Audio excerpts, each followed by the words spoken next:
by cos theta. Tan theta is equal to sin theta by cos theta. ఈ ఈక్వేషన్లో substitute చేసుకుంటే 1 by cos theta minus sin theta by cos theta by 1 by cos theta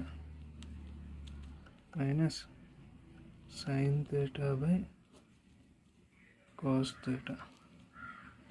ఈక్వేషన్ని follow చేస్తాం.